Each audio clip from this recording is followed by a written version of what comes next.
안녕하세요. 저는 38살의 나이에 이제 막 아이를 낳아 키우고 있는 초보 엄마입니다. 몇 년 전 몸이 불편한 첫사랑이었던 지금의 남편을 만나 행복하게 깨를 볶으면서 살고 있는 중이랍니다. 우리 남편은 몸이 많이 불편해요. 전동 휠체어에 타지 않으면 움직일 수가 없고 제가 없으면 세수조차 할 수 없는 그런 사람이지요. 아무리 첫사랑이라고 하더라도 이런 남자와 어떻게 결혼까지 하게 되었는지 궁금하시죠? 제가 지금부터 들려드릴 이야기는 우리 남편의 아픈 과거이자 저와 남편이 다시 만나 사랑을 하기까지의 모든 과정이 담겨 있답니다. 저는 고등학생 때 아주 공부를 잘했어요. 그래서 서울에서 꽤 알아주는 4년제 대학에 입학을 하게 되었습니다.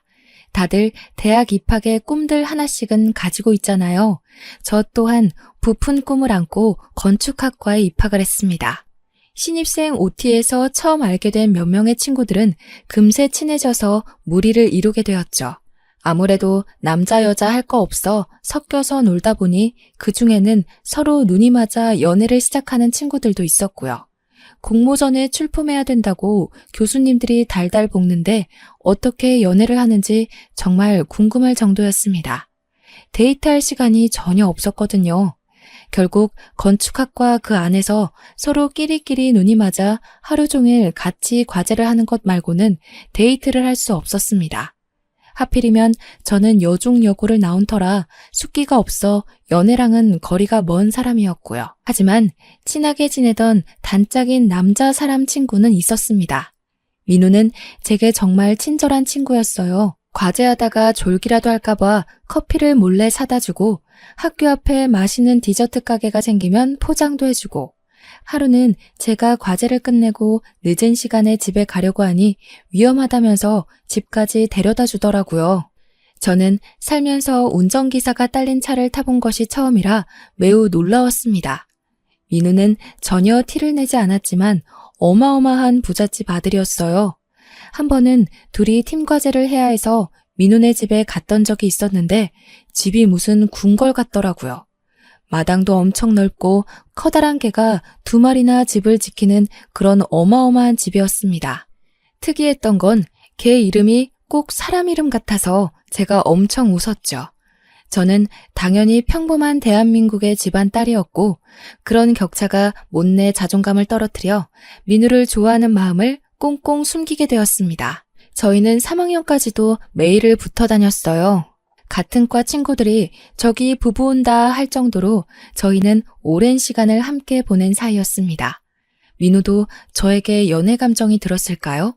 하지만 저도 민우도 서로에게 내색을 전혀 하지 않았기 때문에 그때 당시에는 연애 감정이 있었는지 어쨌는지 모를 일이죠. 민우 덕에 저는 난생 처음 보는 음식들도 먹어보고 늘 늦은 시간에는 저를 데려다 주곤 했었죠. 4학년에 올라가자 졸업작품을 준비해야 하는 시기가 다가왔어요. 당연히 어느 때나 다름없이 개강총회에서 민우를 찾아보는데 민우가 나오질 않았더라고요. 무슨 일 있나 싶어서 전화를 해보니 휴대폰이 꺼져 있더라고요. 그래서 문자 메시지를 남겨놨죠. 하지만 민우에게는 답장이 오지 않았습니다. 걱정이 되어 친했던 동기들에게 물어도 봤어요. 김민우 군대 갔어? 민우 군대 갔대? 몰라. 여기 민우랑 연락되는 사람 없어? 야, 민우 마누 연락이 안 되면 누가 되겠어. 남편 어디다 두고 혼자 왔어? 동기들도 민우의 행방을 전혀 모르더라고요. 개강한 지 2주가 넘게 지나서야 저는 학과 사무실에 민우가 군대를 갔는지 휴학을 했는지 물어보았습니다. 공사학번 김민우, 이번 학기 등록 안 했는데 휴학계도 안 냈고 학과에서도 계속 연락했는데 연락이 안 돼서 아마 퇴학 처리로 될 것 같은데? 연락이 안 된다고요? 조교님, 저 민우네 집 주소가 기억이 안 나서 그런데 땡땡동인 건 알고 있거든요. 알려주실 수 있어요? 그건 좀 곤란한데. 아무래도 학생 개인정보고 학교에 등록 안 했다고 해서 우리가 무조건 연락해야 되고 찾아가야 하고 그런 건 아니거든. 일단 내가 지금 좀 바빠서 더 이상은 안 될 것 같네. 수업 안 들어가? 저는 조교님과의 대화에서 얻은 소득이라고는 연락이 정말 그 누구와도 안 된다. 휴학 처리도 제대로 되지 않았다 정도였습니다. 이 정도라면 어디서 큰 사고를 당했을지도 모른다는 불안감이 엄습했어요. 아무리 그래도 첫사랑인데 이렇게 허무하게 끝낼 수 없다는 생각에 저는 과제를 하는 와중에도 틈틈이 서울권 병원의 중증 환자들 중 김민우가 있는지 찾아보러 다녔습니다.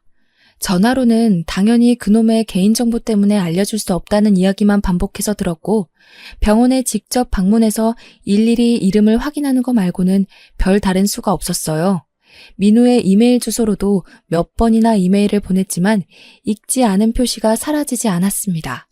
그렇게 1년의 세월을 바쁘게 보내고 저는 졸업을 했고 그 다음에 취업 준비를 하면서 준비했던 공모전에 입상하면서 국내에 꽤 유명한 건축사무소에 입사를 하게 되었습니다. 건축사무소에 입사를 해서도 3년 동안은 잡일밖에 하지 못했어요. 현장에 전화를 하는 일, 부자재 관리나 수입하는 일 정도요. 왜냐하면 건축기사 자격증이 있어야지만 제대로 일을 할 수 있거든요. 저는 일을 하면서 시험 공부를 했고 3년 만에 필요한 모든 자격증을 취득하고 승진을 해서 현장 업무에 뛰어들 수 있었습니다. 그게 바로 제 나이 28살이 되었을 때였어요. 제가 승진한 지 얼마 되지 않아 과 캠퍼스 커플이었던 동기가 결혼한다고 청첩장을 보내왔더라고요. 대학 동기의 첫 결혼식이기 때문에 혹시라도 민우도 소식을 듣고 나타나진 않을까 하는 요상한 기대감이 생기더라고요. 그래서 저는 꼭 참석하겠다고 이야기를 했죠. 결혼식 당일에 혹시나 하는 마음으로 정말 신부였던 것 같아요. 하지만 제 기대는 완전히 산산조각이 났죠. 20대 후반임에도 그 누구도 민우랑 연락되는 친구가 없었습니다. 오히려 동기들은 저에게 너네 부부 사이 같았는데 무슨 일 있었느냐고 되묻더라고요. 이 정도로 연락 두절이고 부부 같았던 너까지 모르는 거 보면 어디 야반도주 한 거 아니야? 걔가 은근 티는 안 냈지만 엄청 부자였잖아. 차도 외제차 타고 다녔고 학교 다닐 때 통화하는 거 얼핏 들어보니까 집에 도우미도 있는 것 같고 그랬는데. 동기들의 이야기를 듣는 내내 저는 조금 억울한 심경까지 생기더라고요. 정말 야반도주라면 저한테까지 한마디 말도 없이 사라져야 할 이유가 뭐가 있었을까 궁금했어요. 하지만 모두들 전혀 소식을 모른다는 말에 저도 더 이상 일말의 기대감조차 가지지 않기로 했답니다. 나를 그렇게 떠난 것엔 이유가 있겠지. 어디서 죽었을지도 몰라. 나 혼자 추억 안고 살아가면 되지 하면서 아무런 미련도 남기지 않기로 했습니다. 그렇게 그 마음을 온전히 회사에 쏟다 보니 저는 점점 회사의 눈에 띄기 시작했고 정말 신생업체 한두 개 맡아서 하던 제 업무는 이제 제법 굵직해졌습니다. 회사에서도 초고속 승진이라고 나이 30에 이 정도 업무를 맡는 사람은 처음인 것 같다면서 비행기도 태워주셨어요. 건물을 하나 설계하는 데 드는 시간과 비용이 얼마나 되는지 상상이 안 되시죠? 캐드라는 프로그램으로 일일이 도면과 조감도를 만들어내는 게 생각보다 쉬운 일이 아니라 저는 업체가 늘어나자 정신이 안드로메다에 가 있는 것처럼 바빴습니다. 출장도 상상 이상으로 많아졌어요. 정말 국내에 안 가본 동네가 없을 정도로 구석구석 비어있는 땅은 다 돌아다닌 것 같습니다. 집안을 어떻게 닦을 것인지, 건물을 어떻게 올려야 효율적인지 답사를 다녀야만 작업을 시작할 수 있었어요. 다른 날과 다름없이 지방 출장이 생겨 아침부터 부랴부랴 준비를 하고 버스도 한 번에 가는 편이 없어서 몇 번을 갈아타고 시골 동네에 도착하게 되었습니다. 그 동네는 아직 개발이 제대로 이루어지지는 않았지만 방송에 한번 소개된 이후 꽤 많은 사람들이 풍경을 즐기기 위해 찾고 뜨고 있는 관광지였어요. 돈 냄새를 맡은 땅 주인이 풍경이 전체적으로 보이는 멋들어지는 카페 건물을 짓고 싶다고 해서 답사를 하기 위해 찾아갔습니다. 정말 동네에 카페 하나 없어서 사장님께서 중국집에서 만나자고 하시더라고요. 동네 허름한 중국집에서 탕수육에 소주를 시켜놓고 하는 미팅이라니 정말 생소했지만 한편으로는 재미있기도 했습니다. 지방 특성상 밥집에서 가끔 미팅하는 경우도 있긴 했었거든요. 물론 이렇게 테이블 4개가 전부인 중국집은 처음이었지만요. 한창 건물의 효율성과 디자인, 부자재에 대해 설명하면서 가닥을 잡아가고 있는데 소주를 드시던 사장님께서 대뜸 시집은 갔냐면서 호구 조사를 시작하시더라고요. 일하는 재미에 푹 빠져서 연애도 아직이에요. 대신 경력은 탄탄하니 믿고 맡겨주시면 걱정 하나 없게 잘해드릴게요. 내가 우리 윤지의 과장 소문이야 익히 들어서 알고 있지. 근데 윤 과장 몇 살이지? 31? 32? 제가 좀 동안이죠? 이래 보여도 35 먹었습니다. 그래? 학교도 서울에 어디 나왔다고 거기 소장한테 들었는데 XX 대학교였던가? 사장님이 너무 코치코치 저의 사생활을 묻는 것 같아서 기분이 좀 그랬지만 어쨌든 꼭 성공해야 할 프로젝트이기도 했기에 사장님의 비위를 거스르지 않으려고 꼬박꼬박 대답을 했어요. 네, 맞아요. XX 대학교 건축학과 나왔어요. 이런 인연이 다 있나? 윤 과장 김민우라고 알아? XX 대학교 건축학과 출신에 나이도 비슷한 것 같았는데. 저는 민우의 이름이 나오자 소스라치게 놀랐습니다. 그렇게 10년을 넘게 수소문했던 민우의 이름을 이런 자리에서 사장님께 듣게 되다니요. 사장님이 민우를 어떻게 아세요? 혹시 민우가 다른 건축사무소에서 일하고 있나요? 그쪽 업체에도 견적 의뢰하셨었어요? 어디 회사요? 아소라 아소. 기다려봐. 야, 민우야. 사장님은 바깥에 오토바이 배달원을 향해 민우야 하고 부르셨고 두어 번 부르니 휴대폰을 보고 있던 남자가 가게 안으로 들어왔어요. 예, 박 사장님. 뭐 더 드려요? 소주? 너 XX대학교 건축학과 나왔다고 했지? 거 몇 학번이야? 아, 몇 번을 물어보셔. 04학번, 35살. 나 거기 나온 거 맞다니깐요. 그렇게 내가 못 믿어? 저는 민우라는 사람을 빤히 쳐다보았어요. 분명 XX대학교 나온 건축학과 04학번 김민우는 제가 아는 김민우 하나뿐인데 묘하게 기시감이 드는 얼굴이었습니다. 정말 길에서 만나면 모르고 지나칠 법한 아무리 10년이 넘는 세월이 흘러 강산이 바뀌었다고 해도 이렇게까지 다른 얼굴일 수 있나 싶은 모습이었어요. 왕자님처럼 뽀얀 피부에 다부진 어깨, 항상 남을 배려할 줄 알던 다정다감한 말투는 온데간데 없고 지금 제 앞에 있는 사람은 전혀 다른 사람이었습니다. 깡마르고 새까만 피부에 눈도 민우보다 훨씬 동그랗고 뭔가 이국적인 느낌이 물씬 풍기는 얼굴이었어요. 말투야 뭐 시골에 살다 보면 촌스러워지고 대바라질 수 있다고 생각은 하지만 분위기 자체는 잘 안 바뀐다고 생각했는데 이건 분위기뿐만 아니라 얼굴도 달라졌으니까요. 김민우 맞아? 나 윤지혜인데. 지혜야 당연히 알지. 잘 지냈어? 동기 애들은 다 잘 지내고 내가 연락을 못했다. 너 왜 4학년 되자마자 휴학계도 안 내고 그렇게 소리소문 없이 사라졌어? 군대 간 줄 알고 수소문했는데 그것도 아니고 무슨 일이 있었던 거야? 내가 아는 김민우가 아닌 것 같아서 그래. 실은 내가 큰 사고가 있었어. 집에 큰 불이 나서 부모님은 돌아가시고 나 혼자 가까스로 살아남았는데 재산도 다 타버리고 얼굴에 화상도 입어서 수술도 하고 그랬지.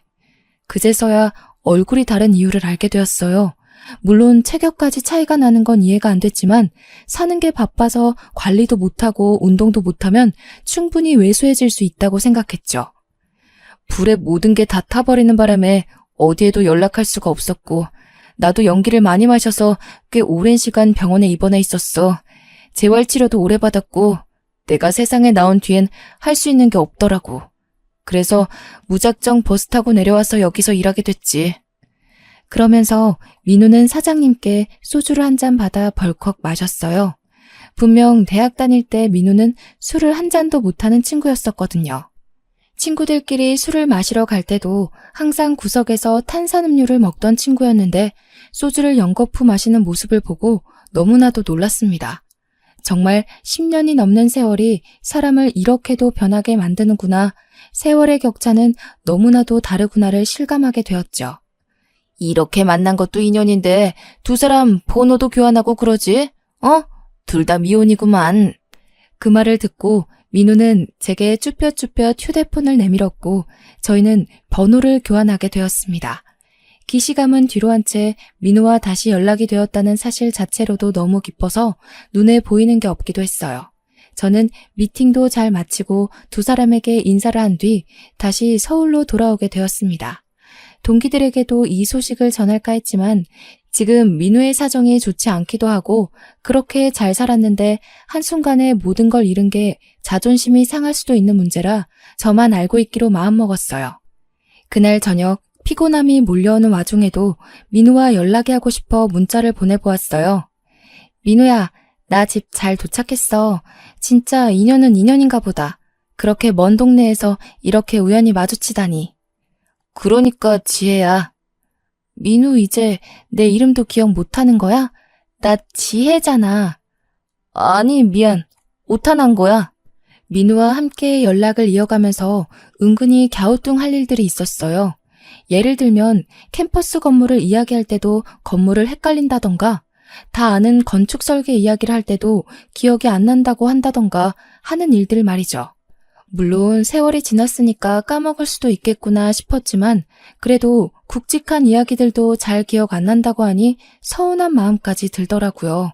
저는 그 추억 하나로 이 세월을 버텨가며 민우를 찾아 헤맸는데 민우는 모든 걸 다 별일 아닌 일로 치부해버리는 것 같아서요. 민우야, 앞으로는 가끔 안부도 묻고 연락도 하고 지내자.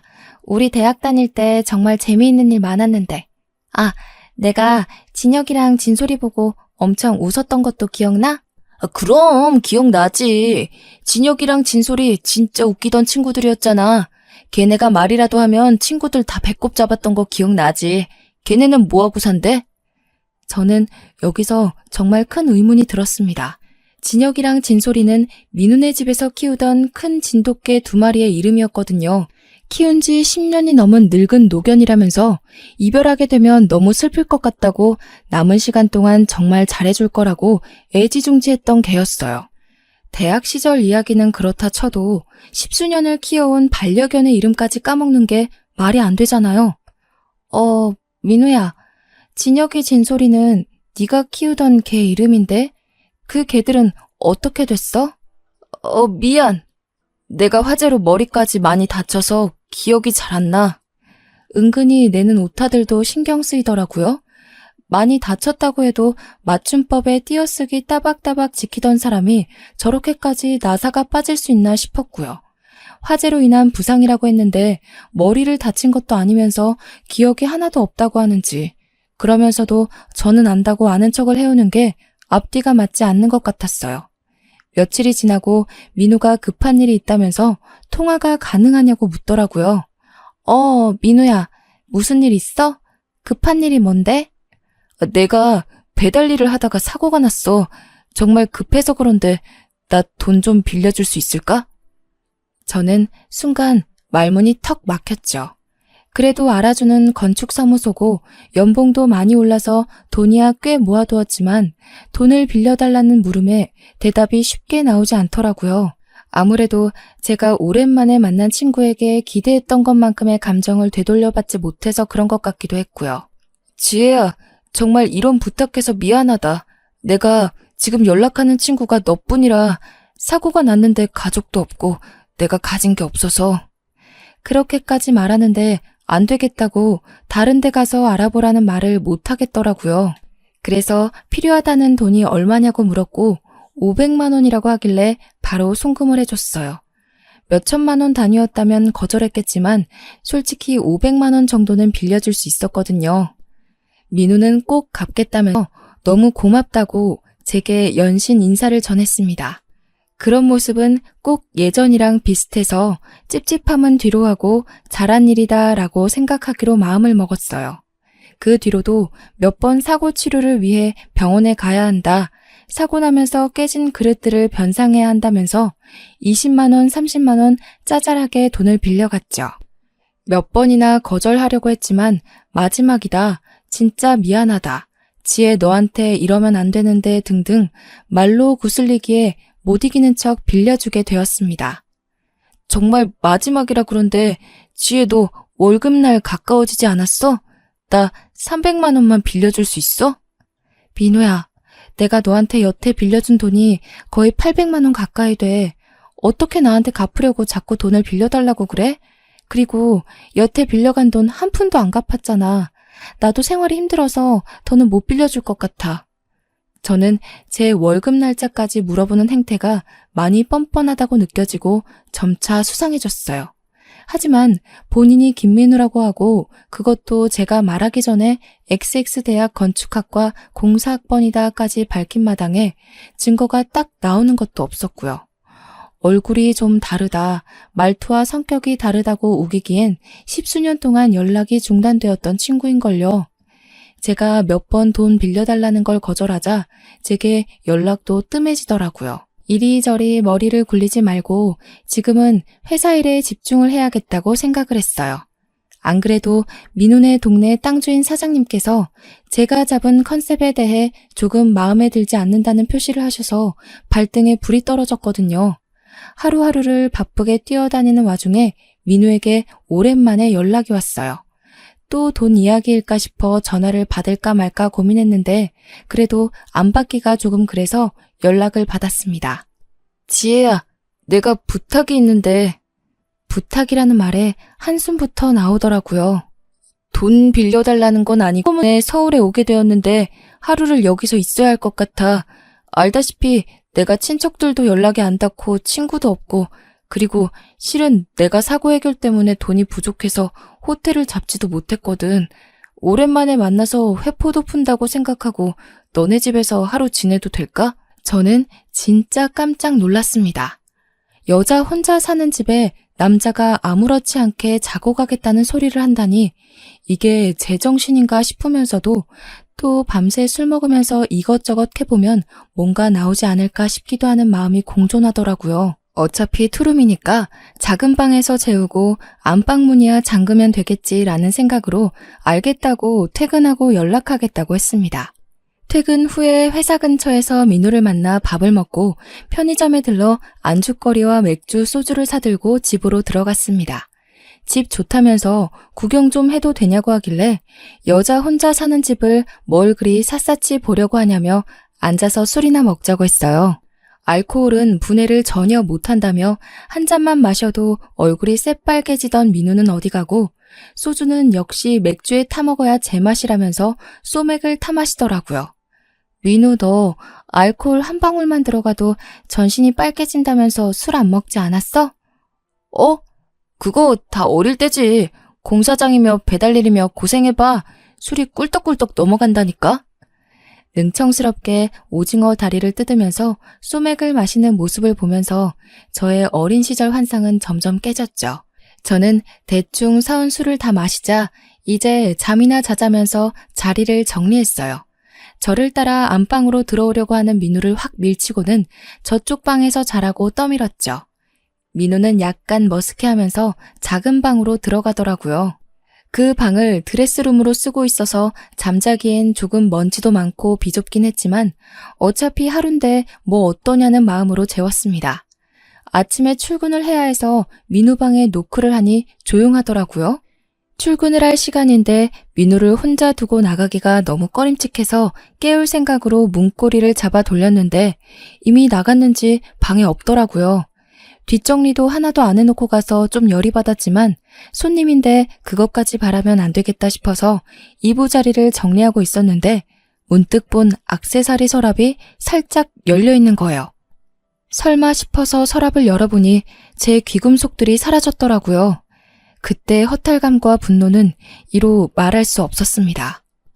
회사에 정말 죄송한데 집에 도둑이 든 것 같다고 사정을 설명한 뒤 경찰을 부를까 고민을 하다 민우에게 연락을 했습니다. 제 서랍에서 사라진 귀금속들은 엄마가 취업 선물로 주셨던 금 5돈짜리 팔찌와 30이 되었을 때 아버지께서 생일 선물로 사주신 진짜 진주 귀걸이 목걸이 세트였어요.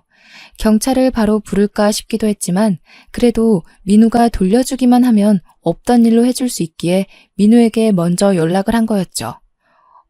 지혜야, 나 먼저 나왔어. 아침에 급하게 나오느라 인사도 못했네.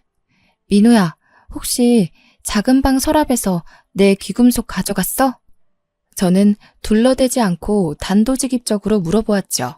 민우는 잠시 말이 없다가 흥분했는지 갑자기 저에게 와다다다 말을 쏟아냈어요. 지금 나를 도둑놈 취급하는 거야? 나를 도둑으로 생각해? 내가 어릴 적에 우리 집 얼마나 잘 살았는지 네가 몰라서 그래. 나 남부럽지 않게 돈 떵떵거리면서 살았어. 그리고 나 그렇게 도둑질할 만큼 못 사는 거 아니야. 내가 지금 돈이 묶여 있어서 그렇지 이거 다 잘 풀리면 나 부자야. 저는 정말 황당했지요. 그렇게 돈이 많다는 애가 지금 짜장면이나 배달하면서 돈이 없어서 저한테 빌려간 돈만 800만 원이 되는걸요. 그 기금속 돌려만 주면 경찰엔 신고하지 않을게. 그동안 우리가 알아왔던 시간도 있고 과거를 생각해서 이야기하는 거야. 민우는 씩씩거리다가 주소를 보내라고 하더라고요. 자기가 잠시 눈이 돌았던 것 같다면서 우편으로 보내주겠다고 했어요. 문자로 집 주소 찍으면 택배로 보낼게. 그러길래 나한테 돈 좀 빌려줬으면 내가 이런 치사한 짓까지는 안 했을 거 아냐. 저는 변해버린 민우가 정말 단단히 미쳤다는 것에 확신이 생겼습니다. 처음부터 찜찜했고 민우가 꼭 민우가 아닌 것 같다는 의심이 정말 확신으로 변해버린 순간이었죠. 밤사이에 술을 마실 때 취할 때까지 먹인 뒤에 술술 불게 만들었어야 했나, 이걸 경찰에 신고를 해야 하나 고민을 했지만 방법이 없었어요. 경찰에게 말해봐야 지가 김민우가 맞다는데 제가 뭘 더 할 수 있겠어요? 그러다가 진정으로 사건이 터졌습니다. 카페를 짓겠다던 사장님께서 저와 건물 디자인 협의까지 다 맞춰놓고 발주를 넣었는데 유리창 부분이 마음에 안 든다면서 더 넓혀달라고 요구를 하신 겁니다. 이미 견적이 다 나왔고 유리창이 더 커지게 되면 충고도 수정해야 되고 그러면 기둥이나 철근 쪽에도 자재가 더 들어가야 해요. 이건 제가 사장님을 설득해야지만 추진이 가능한 일이었기에 어쩔 수 없이 부랴부랴 짐을 챙겨 민우가 사는 그 동네에 다시 가게 되었습니다. 버스를 여러 번 갈아타고 오후가 되어서야 겨우 도착해서 사장님 댁으로 다짜고짜 찾아가 협상을 짓기 시작했어요. 사장님께 상황을 그대로 설명드리고 결국 처음 디자인으로 가겠다고 하셨어요. 더 이상 말 바꾸기 없다고 도장까지 쾅 찍고 나오니 이미 해가 진 어둑어둑한 저녁 8시였습니다. 집으로는 어떻게 돌아가야 하나 고민하고 있는데 시골이라 그런지 가게들이 일찍 닫더라고요. 8시에 마치는지 민우가 저 멀리에서 터덜터덜 중국집 가게 문을 닫고 걸어가는 것이 보였습니다. 그래도 아는 사람 하나 없는 외지에서 민우를 만났다는 게 내심 반가웠던 터라 저도 모르게 민우야 하고 부르려는데 누군가가 소리를 치더라고요. 얘야, 영준아! 귀가 어두운가 불러도 말을 못 들어. 아이씨, 영준이라고 하지 말라니까. 어둑한 주위 덕분에 제가 보이지 않았는지 주위를 연신 살피며 할머니의 팔을 확 잡아채고는 뭐라고 궁시렁거리면서 걸어가더라고요. 실수했다고 판단하신 건지 할머니는 연신 미안하다는 제스처를 민우에게 하면서 입을 찰싹 때리셨어요. 저는 그 자리에서 잠시 멍하니 서 있었습니다. 영준이? 영준이가 누구지? 하고 말이죠. 저는 정신이 돌아오면서 제 머릿속에서 여러 가지 상상의 나래를 펼쳤습니다. 만약 민우가 영준이라면? 진짜 민우는 어디에 있지? 진짜 민우, 가짜 민우, 영준이 온데 섞여서 머리가 지끈거릴 지경이었습니다. 저는 제 눈으로 직접 확인하는 편이 좋겠다는 생각이 들어 지체 없이 휴대폰으로 민우의 번호를 찾아서 전화를 걸었습니다. 민우야, 별일 없지? 어디야? 지금 퇴근해서 집에 가고 있어. 왜? 택배 잘 받았다며. 돈은 천천히 갚을 거야. 이제 와서 경찰에 신고하려고? 한 달도 더 된 이야기인데? 왜 이렇게 날이 서 있어? 아니, 다름이 아니라 내가 지금 너네 동네에 와 있는데 휴대폰 배터리도 이제 꺼지기 일보 직전이고 잠깐 볼 수 있을까? 너 일하는 중국집 앞이야. 민우는 10분이 채 지나지 않아서 중국집 앞으로 왔어요.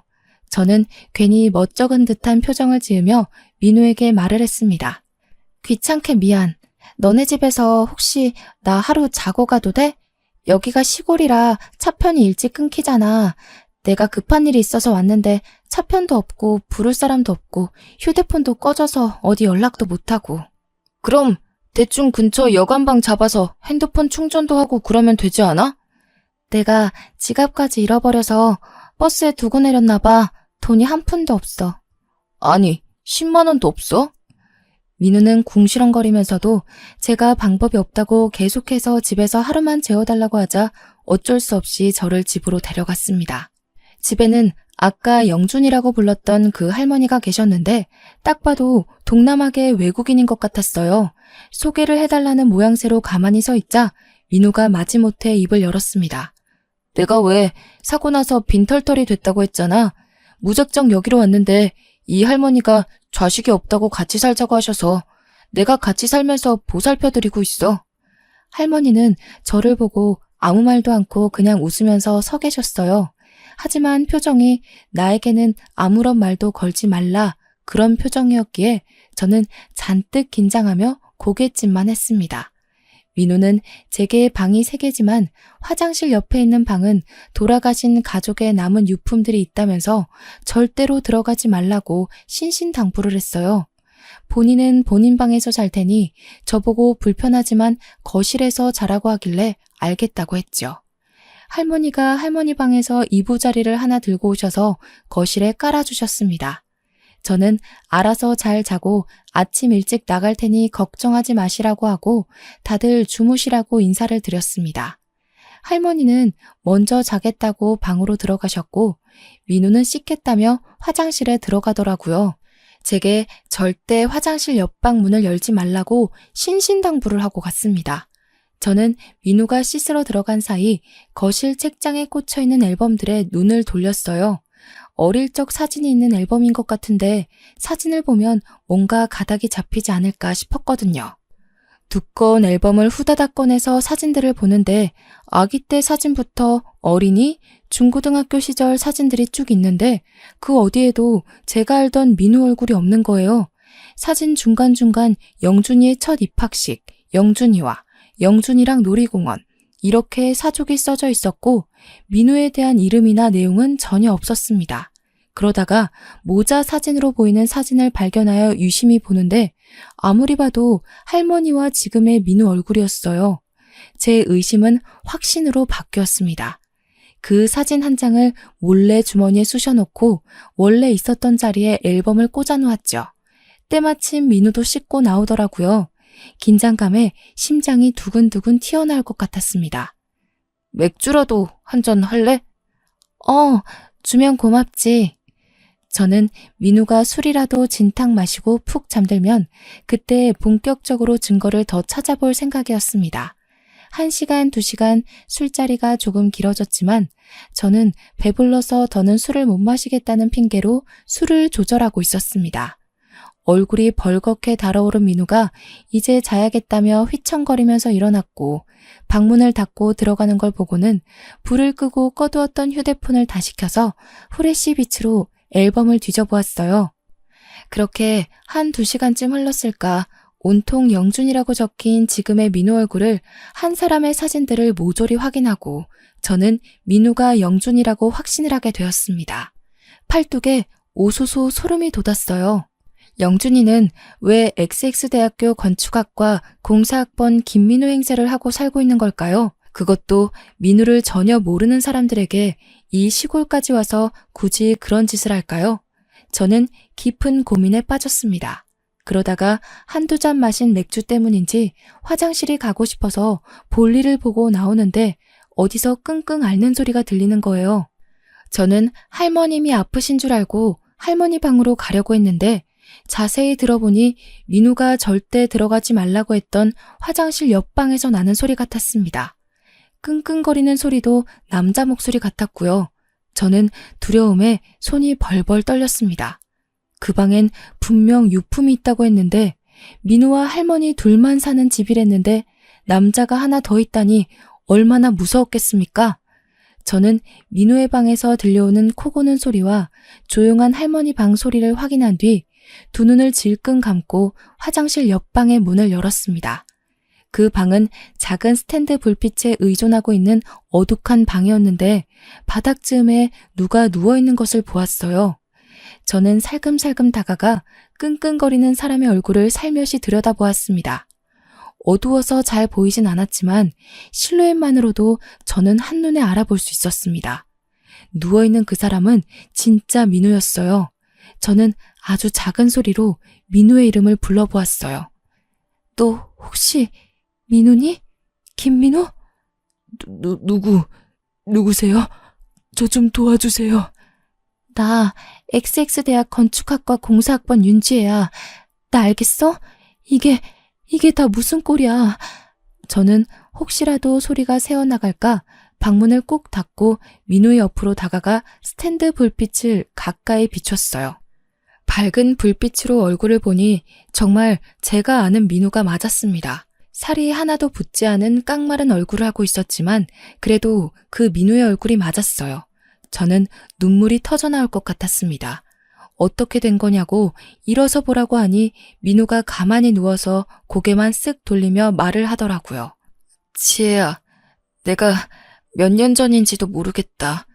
부모님과 해남으로 여행을 가는 도중에 차가 미끄러져서 논두렁으로 차가 거꾸로 처박히는 사고를 당했어. 그때 안전벨트를 유일하게 하고 있던 나만 살고 부모님은 돌아가셨는데 나도 거꾸로 박히는 바람에 목뼈를 심하게 다쳤고 목 아래쪽부터는 마비가 왔어. 그래서 움직일 수가 없게 되었어. 그럼 이 집에는 어떻게 오게 된 거야? 저 영준이란 사람은 왜 너인 척 살고 있는 거고? 영준이는 사고를 당했을 때 목격자였어.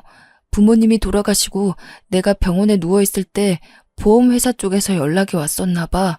부모님 사망보험금 수령권으로. 그리고 그 금액도 영준이가 알게 된 거지. 당시에 사고 차량이 비싼 외제차이기도 했고 내가 상속받을 재산이 꽤 된다고 생각했는지 퇴원을 시켜서 그 뒤로 쭉 이 방에서 날 데리고 있었어. 그러면 납치나 다름없는 거 아니야? 아니야. 저 사람들 상당히 나한테 잘해줬어. 내가 욕창이라도 생길까봐 매일같이 닦아주고 밥도 먹여주고 먹고 싶다는 것도 사주고. 하지만 내 재산을 가지고 싶어서 나한테 몇 번 윽박을 지르기도 했지. 나야 어차피 누워서 일어나지도 못하니까 재활치료도 전혀 못했고 그 돈 가져서 뭐하나 싶어서 물어보는 말에 다 대답해주고 했어. 그 덕에 내 이름을 가지고 살 수 있게 되었지. 하지만 보험금 수령까지는 못했나 봐. 내가 직접 움직여야 한다고 하더라고. 하지만 이미 주위 사람들한테 자기가 김민우라고 하고 다녔으니 진짜 김민우인 나를 데리고 움직일 수가 없었겠지. 이건 사칭 범죄야. 범죄라고 민우야. 몇 달 전부터 계속 윤지혜 아냐고 윤지혜에 대한 걸 이야기하라고 할 때 내가 얼마나 반가웠는지.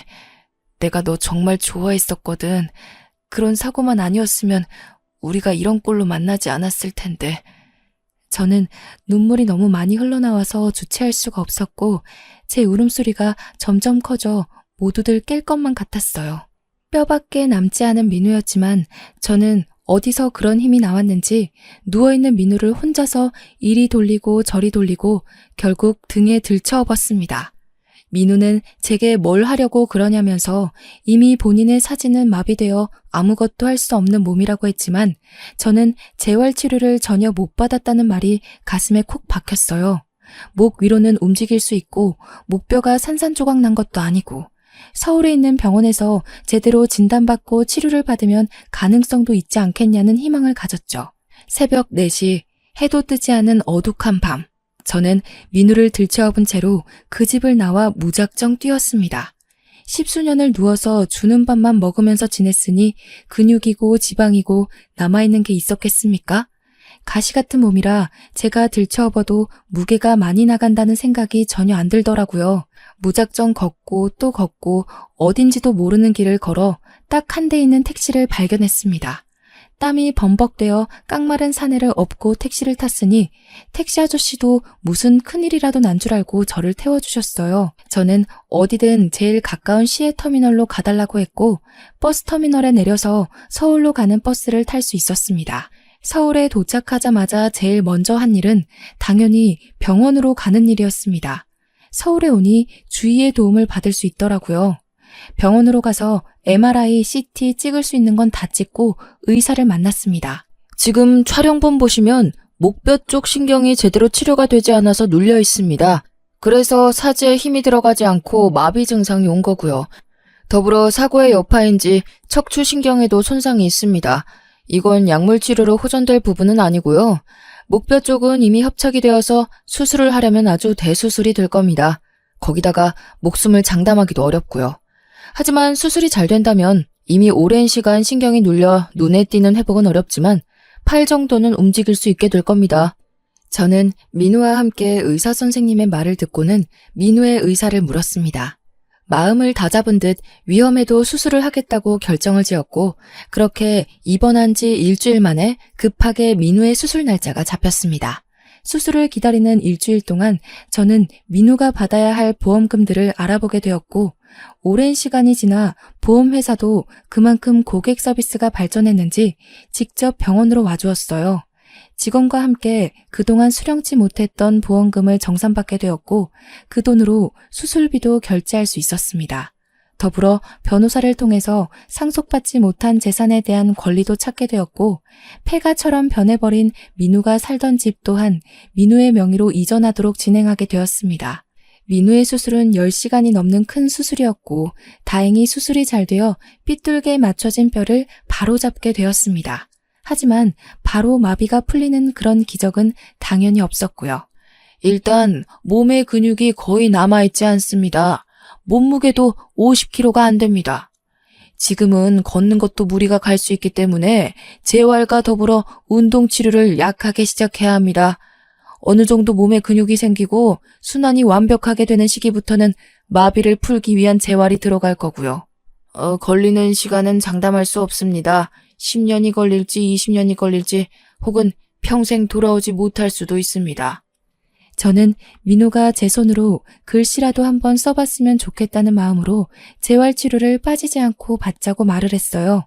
민우는 눈을 꿈뻑이며 제게 당연하다는 듯 알겠다고 했고요. 수술이 끝난 뒤 영준이라는 사람을 경찰에 신고했습니다. 경찰에서는 민우의 진술을 토대로 영준이라는 사람을 찾기 시작했고요. 당연히 민우가 사라진 걸 알게 된 이후 그 모자는 집을 버리고 떠났는지 빈집으로 남아있다고 했습니다. 사람이 사는 최근 흔적이 보이지 않는다고요. 제가 알고 있던 휴대폰 번호도 전부 없는 번호로 뜨고 모든 걸 버린 채 야반 도주를 한 거죠. 경찰은 꼭 잡고야 말겠다고 저희에게 약속을 했고 저희는 경찰을 믿고 치료에만 힘을 썼습니다. 그렇게 1년 동안 저는 민우 옆에서 모든 걸 함께 했고 가족이 없는 민우를 저희 집으로 데리고 와서 제가 퇴근하고 나서부터는 어떻게든 수발을 들었고요. 결국 제게 너무나도 미안해하는 민우에게 먼저 프로포즈도 했습니다. 민우는 염치가 없다며 몇 번이나 거절했지만 부끄럽게도 저에게 아이가 생기자 눈물을 흘리며 결혼을 하자고 하더라고요. 38살. 지금의 나이가 되어서야 갓난쟁이를 낳았고 지금은 민우와 깨볶는 신혼, 정신없는 육아를 하면서 행복하게 살고 있습니다. 제가 외벌이로 나가서 일을 하지만 민우가 가진 재산이 많아서 나중에 일을 그만두더라도 먹고 사는 데는 지장이 없을 것 같아요. 아무래도 휠체어를 타고 다니고 아직 손가락 하나 움직일 수 없는 몸이라 사회의 시선이 두렵기도 하지만 우리 아이와 함께 남편과 함께 행복하게 살려고 합니다. 평생 후회 없이 행복하게 살게요. 응원 부탁드려요.